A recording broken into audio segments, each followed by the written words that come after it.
You locked the doors. You pushed the couch against the window. You turned off the lights and told yourself, we'll just wait it out. That's your master plan? Because if you think hiding at home will save you in a zombie apocalypse, you're already making your first fatal mistake.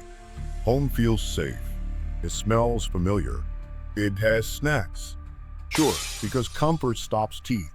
Here's the myth: stay quiet, stay hidden, and the chaos passes. Reality check: outbreaks don't passive, they spread. Your neighborhood isn't a fortress. It's a buffet line. Hundreds of houses, thousands of panicked people. Every scream, every slam door, every car alarm ringing like a dinner bell. Sound travels. Zombies don't need intelligence. They need noise. And this is where most people mess up. You assume the threat is outside, but the clock starts ticking inside your own kitchen. Open your pantry. Count the meals. 3 days? 5 if you ration. Water? A gallon per person per day minimum. That's just for drinking, not washing, not cooking. You think that saves you? Municipal water systems rely on electricity. Electricity relies on workers. Workers don't show up when their families are running for their lives. But here's where it gets worse. When the power dies, so does refrigeration. Food spoils. Freezers thaw. The smell alone becomes a problem. Congratulations. You survived 72 hours. Now you're weaker, thirstier, more desperate, and you still have to leave eventually. That's not even the real problem. Because when you finally step outside, you won't be fresh and prepared. You'll be late. And in a collapse, late is lethal. The lights are out. The fridge is empty. Silence presses against your walls.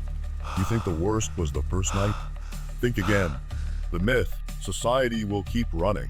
Police will patrol. Roads will stay open.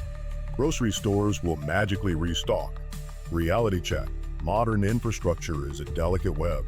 Pull one thread and everything unravels. Power grids fail. Gas pumps stop. Delivery trucks don't move. Shelves empty faster than you can blink. And this is where most people mess up. They believe just a week or two of isolation will buy safety. Hooray! You survived 6 days. Now the roads are clogged with abandoned cars. Looters move in organized squads. Bridges collapse. Traffic jams become death traps. Water stops flowing. Hospitals run on backup generators for 72 hours. After that, ventilators fail. Sewers back up. Disease doesn't wait for heroes. You think that's the real threat? Try dehydration, dysentery, and the creeping panic when you realize even your neighbors aren't who they used to be. And here's where it gets worse. You were hoping your barricades would protect you. Cute. Every secure-looking home becomes a target. Windows with boards scream, "We have supplies." Groups of survivors patrol streets, armed, hungry, and clever. Zombies aren't your only problem anymore. Humans are smarter. We're dangerous. We're desperate. Fire a single gunshot. Congratulations. You just painted a target on your roof. Empty tanks are a problem. Empty morals are worse. The myth: hiding indoors buys time. Reality: every hour inside erodes your advantage. Supplies shrink. Sleep deprivation sets in. Decisions get sloppy. And now, just when you think you've seen it all, human behavior escalates the danger far beyond what the undead could ever do. You hear footsteps outside, not the shuffling of zombies. Heavy boots. A group. They know you're there. The myth: humans will cooperate in disaster. Reality check: stress rewires brains. Scarcity amplifies aggression. Hunger lowers morals. Fear overrides reason. And this is where most people mess up. You thought your barricade was enough. Now imagine someone desperate enough to break it down. They don't care about rules. They care about survival. And you just happen to be in their way.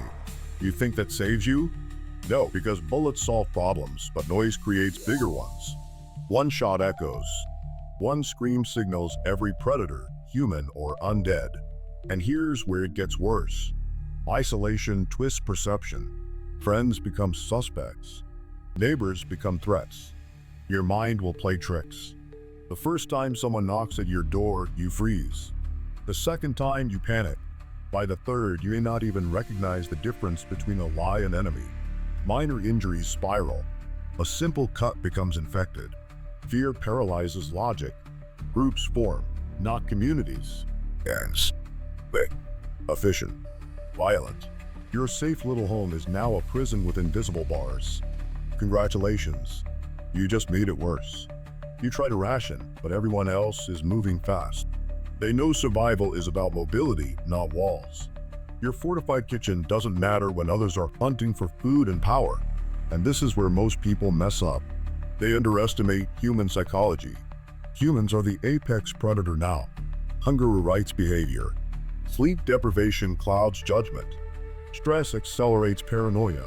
You think you can outwit them?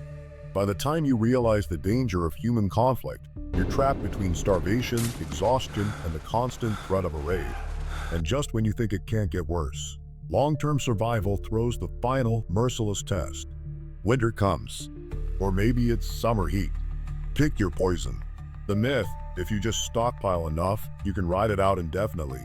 Reality check. Supplies run out. Always. Canned food expires. Batteries die. Medicine becomes priceless. Minor injuries spiral into fatal infections. Toothaches don't wait for convenience. And this is where most people mess up. They prepare for weeks. Apocalypses last years. Hunting sounds romantic until the deer are gone and the forests are crawling with desperate survivors like you. Farming your backyard? Cute. So is everyone else. Soil, seeds, time, you don't have any. You think that saves you? No, because isolation kills quietly. Depression, cognitive decline, poor decisions. Mistakes multiply. You risk opening doors at the wrong time, trusting the wrong stranger, running out of options. And here's where it gets worse. Zombies freeze. You don't. Hypothermia, dehydration, starvation, disease, these don't wait for you to be clever. They strike relentlessly. Even minor injuries become death sentences. By now, your cozy house isn't home. It's a coffin with furniture. Sleep-deprived, malnourished, paranoid. Every shadow is a threat. Every noise is a countdown. Congratulations, you survived months. Now your world is smaller, harsher, and meaner than it ever was. The streets outside are unrecognizable. Cities have reorganized without you. Only the adaptable survive. Only those who left early or refuse to cling to illusion. And this is where most people mess up. They cling to comfort, cling to fantasy, cling to the illusion of safety. You wanted to hide. You wanted the world to leave you alone. But hiding at home won't save you. Never did. Never will. If you think you'd survive, prove it.